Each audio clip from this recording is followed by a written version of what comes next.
kinain daw ng ahas. May ganun, sir. Swear, I hope, sir. I hope, May ganun sa I hope one kanila. time we will meet Nababalita sa personally. official, ano nila. Yes.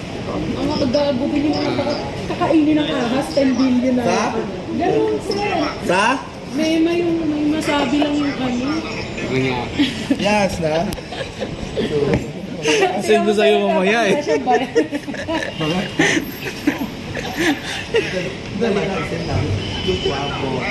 What kind of farms that?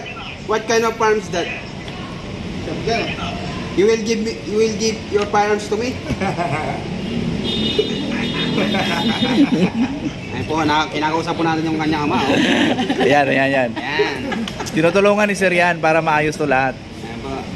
3-star general po ito, Nigeria. Ayan, yan. We will make a proper investigation of Ito this po yung anak matter niya, eh. and we will find true justice for your son. Thank you raw. From Nigeria, here. 3-star general. 3-star general from Nigeria.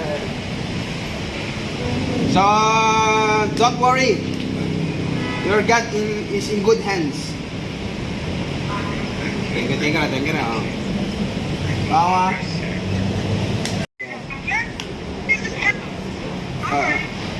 you? I'm fine, ma'am. I'm fine. You're so beautiful, ma'am.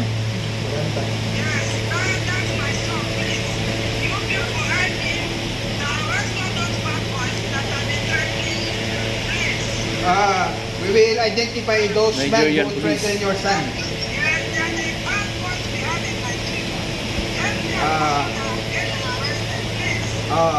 I hate those bad boys in Nigeria. So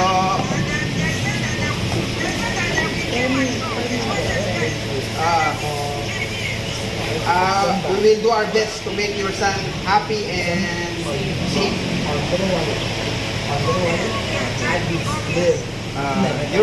You look like 30s girl. Nakabiyari yan, Sir. Thank you, ma'am. I hope we met one day. May I see your office? May I see your office?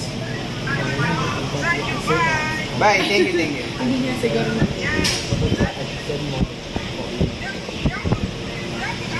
Diyan na naman.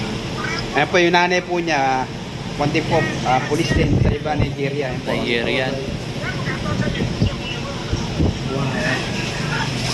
Your country is in hospitable. Diba, sure, sir. I like your uniform. I like your uniform, your beret. Is it something that... You're such a awesome. Thank you. Ask something that I should say to about their leader, about their leader. How can you say about the police here in the Philippines? They are nice, they are good. What in English? What do you mean? I mean, and the police of Philippines, they are so nice. They are doing a great job.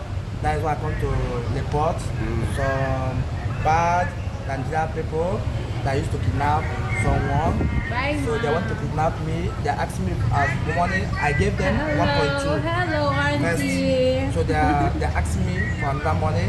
So I don't have money anymore. So I told them, okay, I'll go and report since I don't have money to pay. Because I'm a student. My papa used to send me money. I don't work, so I'm a student. So my school fees on November, they collected the school fees from me. Why you're still here in the Philippines? You're safe. Yeah, it's safe. Yeah, it's safe. That is nice. It's a nice country and it's a calm country.